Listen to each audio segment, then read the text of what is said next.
worst part is that most of us are not even aware that we are not free. There's something inside that whispers to us that we are not free, but we do not understand what it is and why we are not free.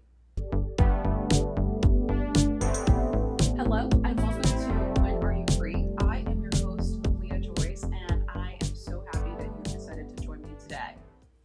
Today's podcast episode is a really fun one to me because today we are bringing back an old segment from season 1 that I personally love, and I hope that if you have listened before, you loved it as well, and that is Hot People Read.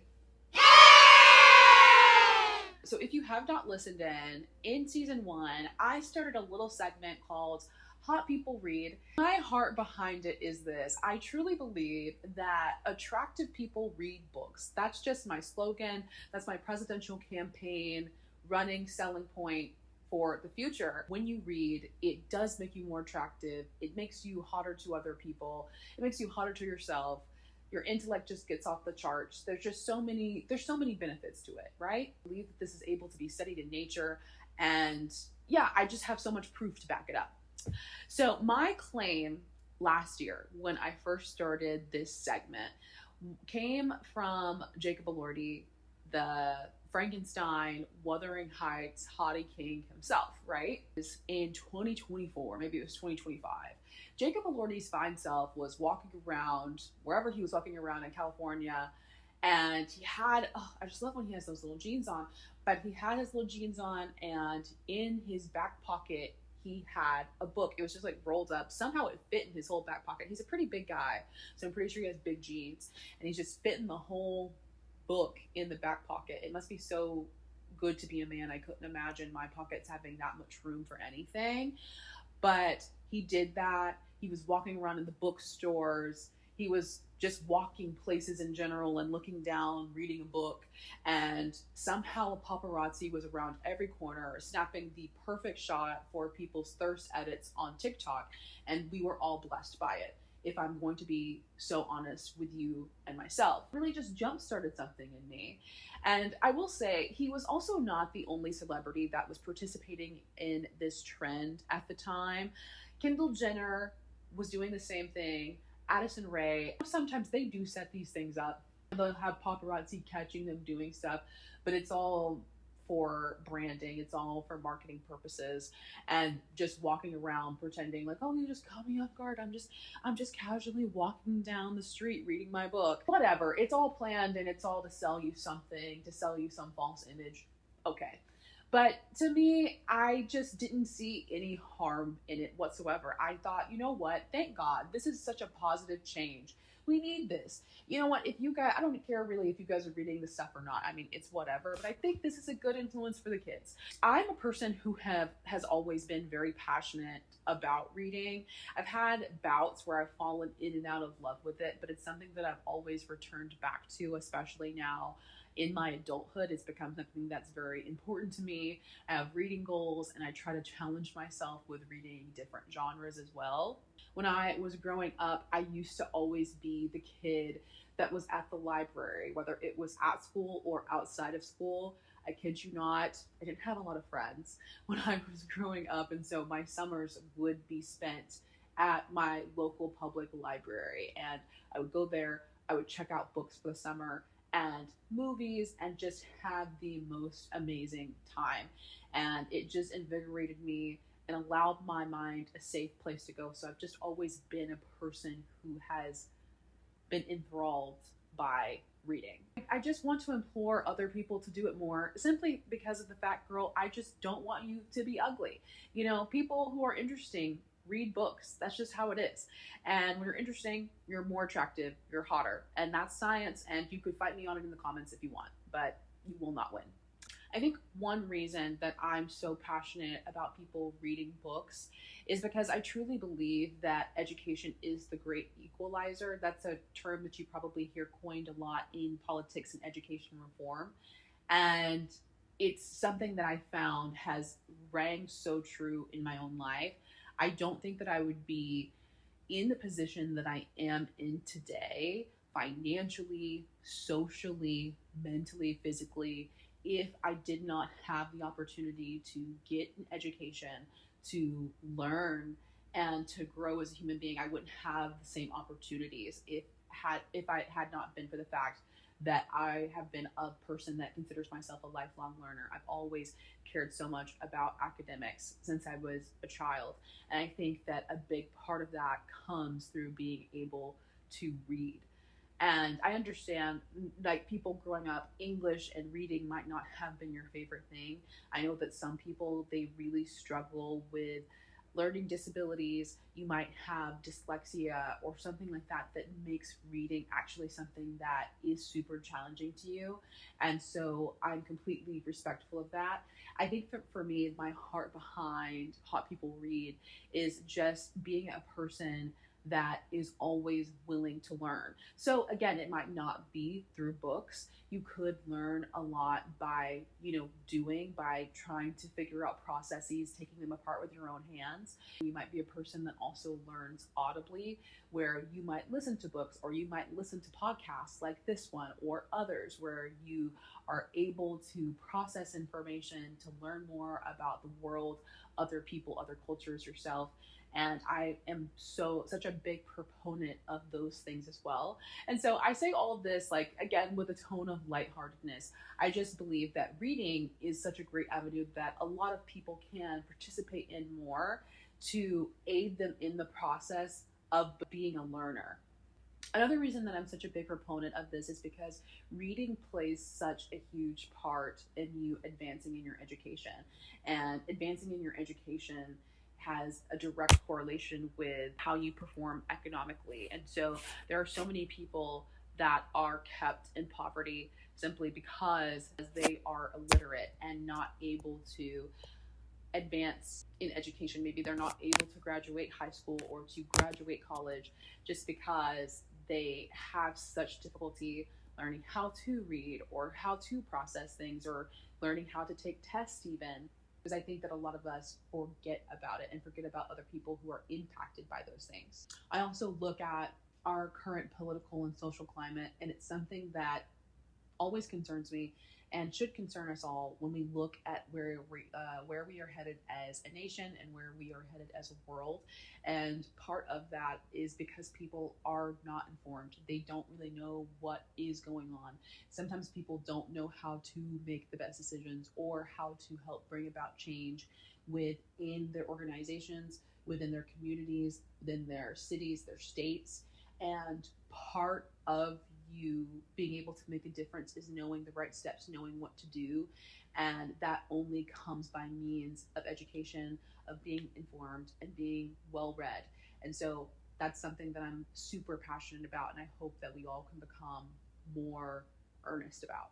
The SPPA, which is the Survey of Public Participation in the Arts, they did a census and they found that 48.5% of adults reported reading at least one book within the past year, which is good, but that's still a low number. That's still less than half of people that are participating in reading. I read another article recently, and I want to say that 19% of Americans do 82% of the whole nation's reading in America. And I'm just like, well, that's such a minority of people that are, participating in that. And I just wanted to dive into why that is and how we can increase that number, because I think that it's so important that people do as they are able to participate in that.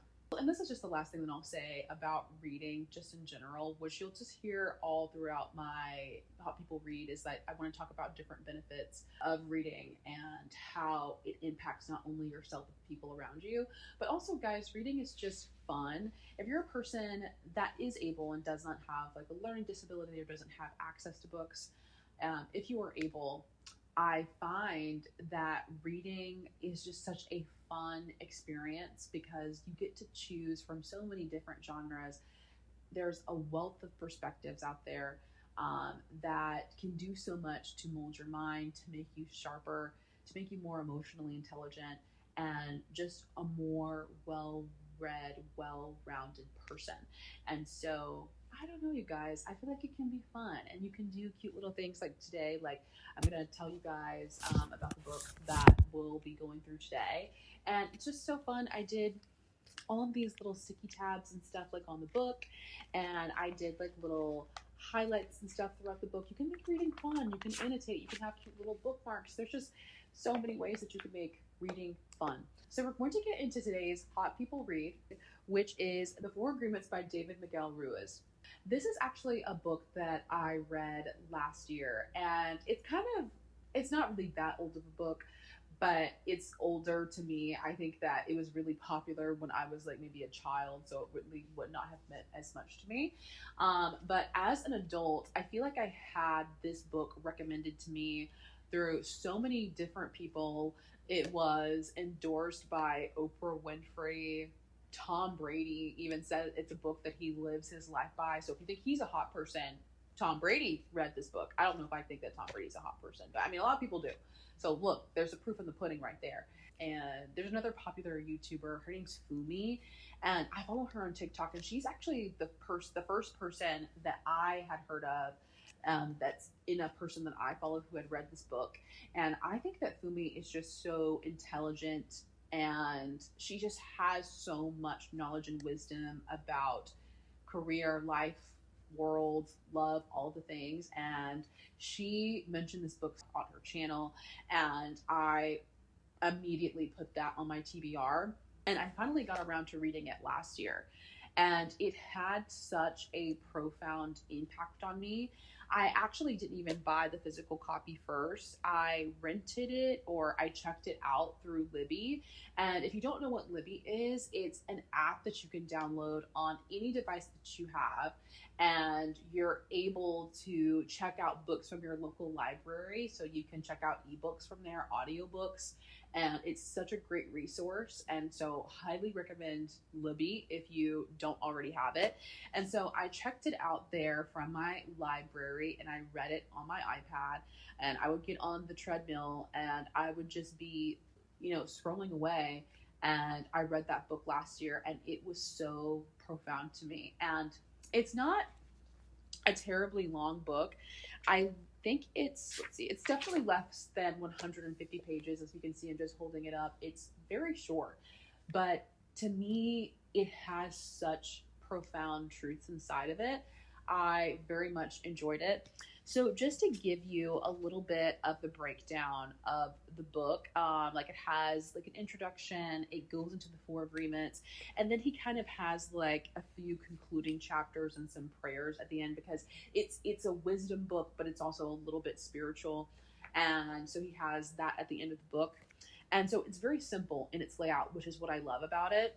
I'm just going to go through with you kind of the breakdown of this book. It starts off with, in his introduction, he kind of talks about the inspiration of where these four agreements or ideas even come from when it comes to living life and mindset and spirituality and all the things.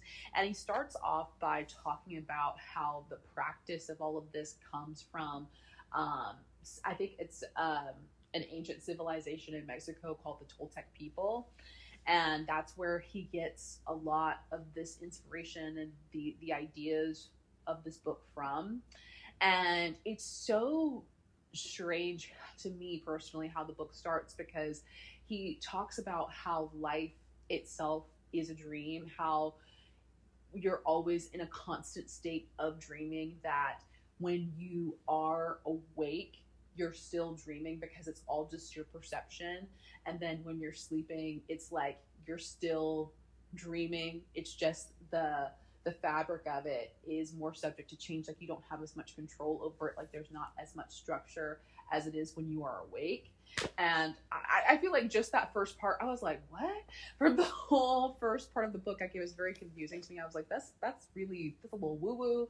That's a little strange. But so I will say, it's like when you first started reading it, you're like, what's going on? Like, is he saying that life is a simulation? Just hold on and like give him a few minutes to cook. Like it starts to get really good and starts to make a lot of sense. Life is really, your perception.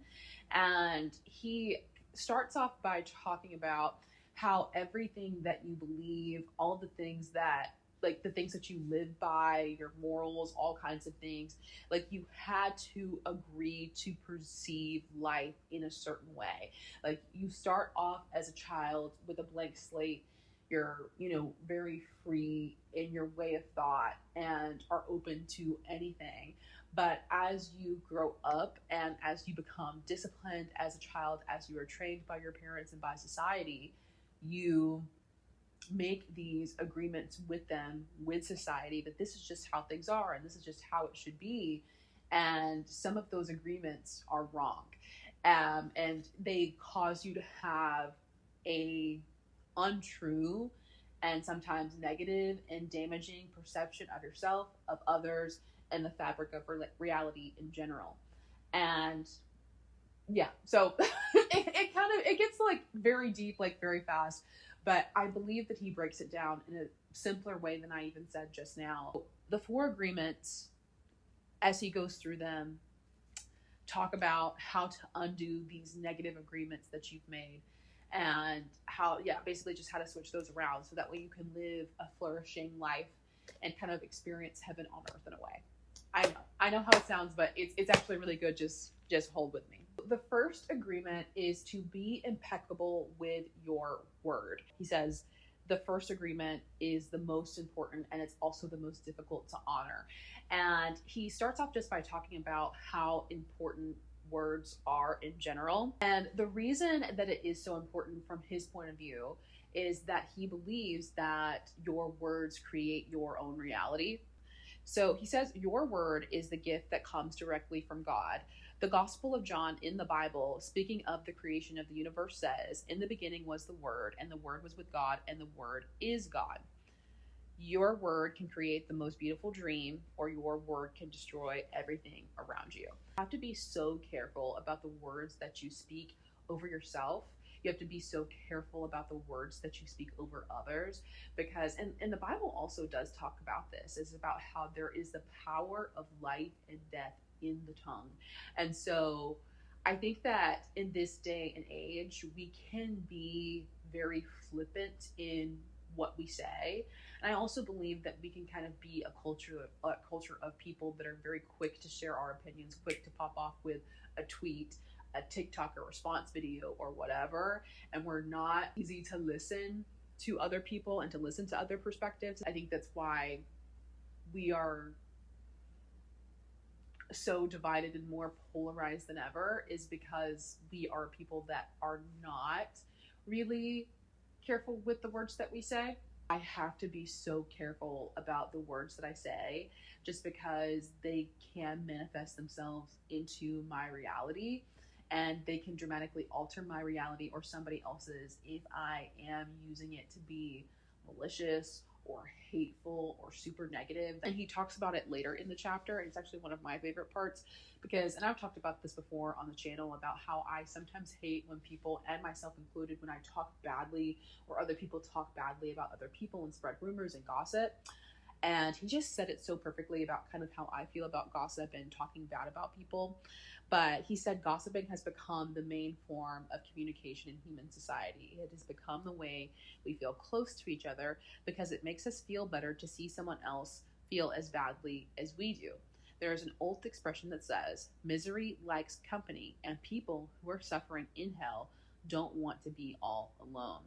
And we sometimes just say such negative, hateful, or malicious things about people, and we make life more miserable for them and for ourselves when we spew stuff like that.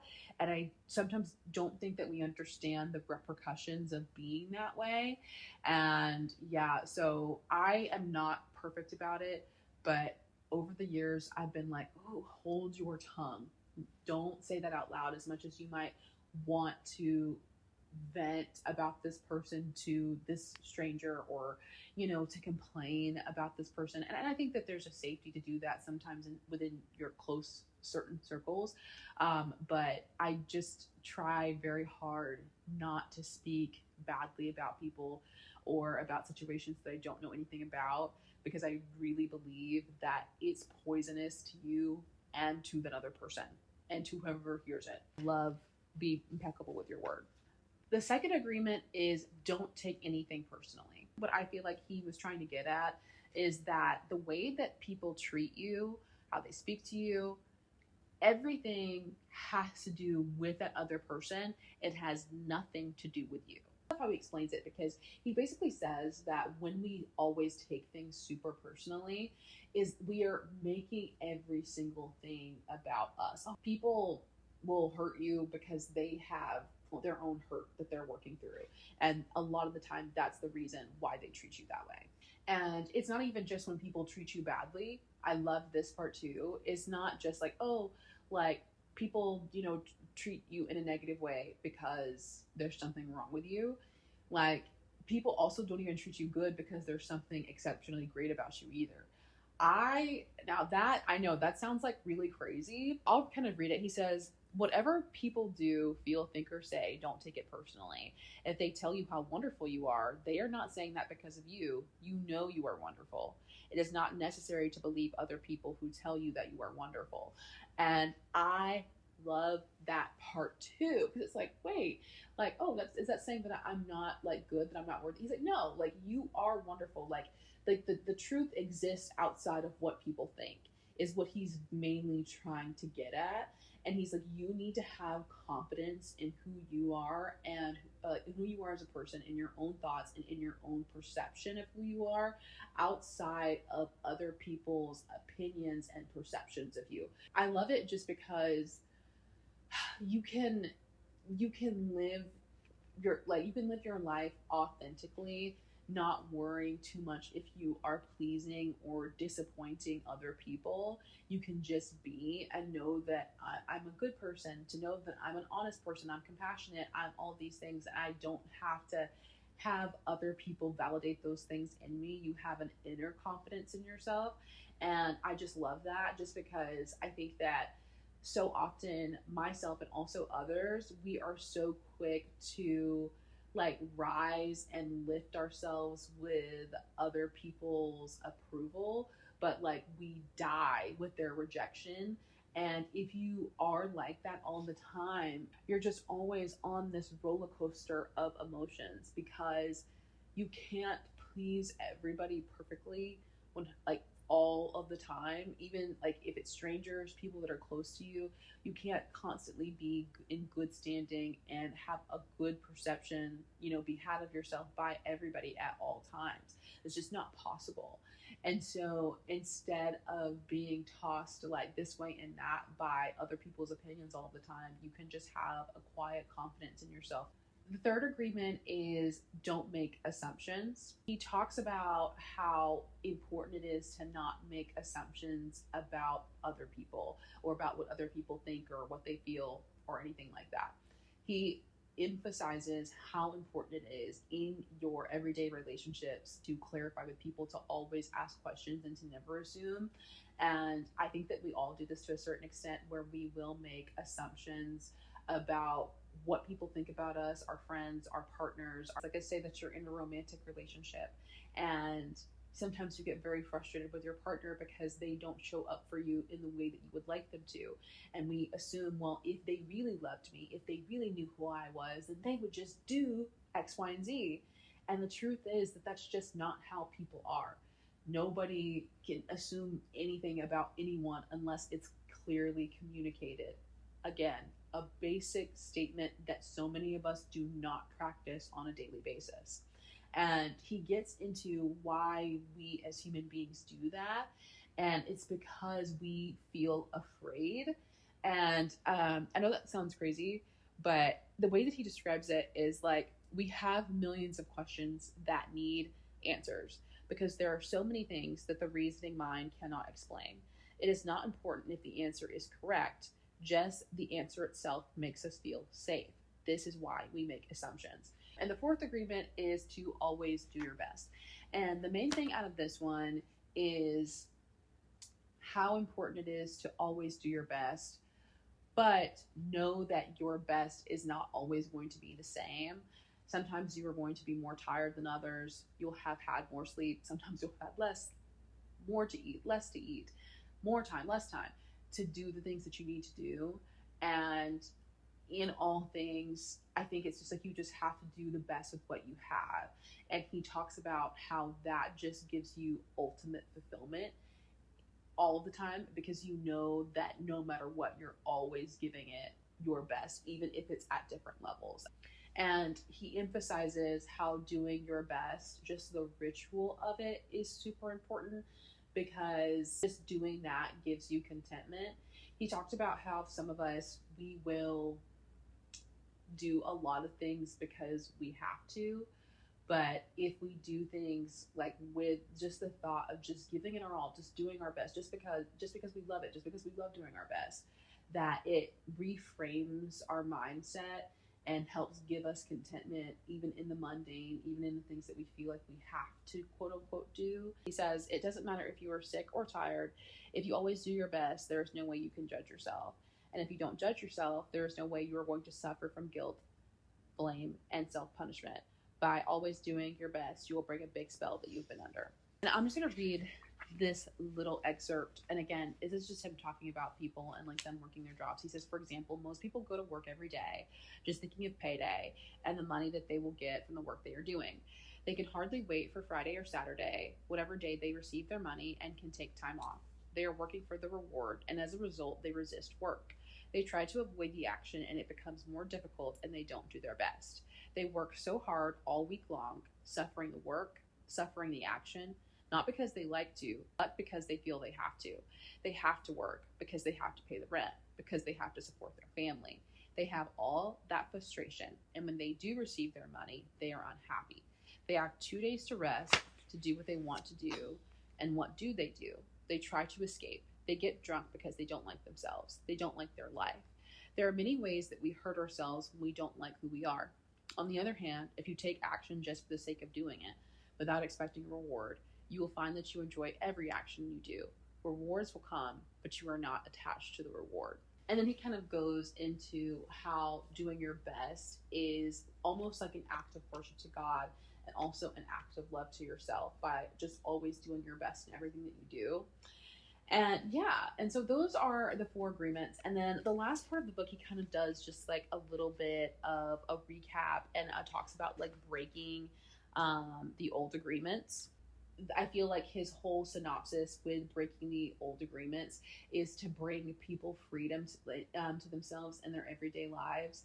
And I love it because the way that he describes it is that we used to be, again, just so free when we were children and childlike. I really just resonate a lot with that sentiment. He talks about like when you grow up, you have so many responsibilities. And again, I just feel like if you are an adult in this current day and age and you're listening to this, it's what it is. Like adulthood kind of just sucks the life out of you and sucks the fun out of you and all of those things. You have to become a very serious individual. And sometimes it can just take the joy and the freedom out of yourself. He describes the child in us, like the inner child in us, is like the real us. Like when we don't have a care in the world and we don't really care about the future in the past, and we're able to live fully present in the moment. In the end of the book, he talks about how we are still children, even though we're adults. Like the child in us, like they're still in us. Like they're still in us. We just lost our freedom. And he says the freedom we are looking for is the freedom to be ourselves, to express ourselves. But we've just become domesticated. And he says the worst part is that most of us are not even aware that we are not free. There's something inside that whispers to us that we are not free, but we do not understand what it is and why we are not free.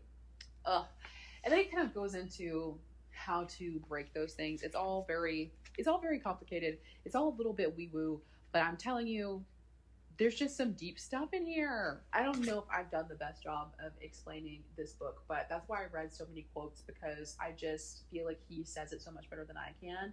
And again, these 4 agreements: be impeccable with your word, not taking things personally, not making assumptions about people, and doing your best. I feel like they're not revolutionary truths. I think that those are a lot of things that a lot of people say, oh, that's just basic wisdom. And I think that the basic wisdoms in life are the most impactful and powerful. And I enjoy hearing them said from a different perspective in a different way. And I think that's the whole point of learning and reading books, is that like with the power of written word and how it can have these lasting effects on people, and change your perspective, even if it's something that you've heard 1,000 times. Maybe you just heard it slightly different, and that changes the way that you think or how you approach a situation. I think that that's what's the really cool thing about reading. So I highly recommend this book to anyone.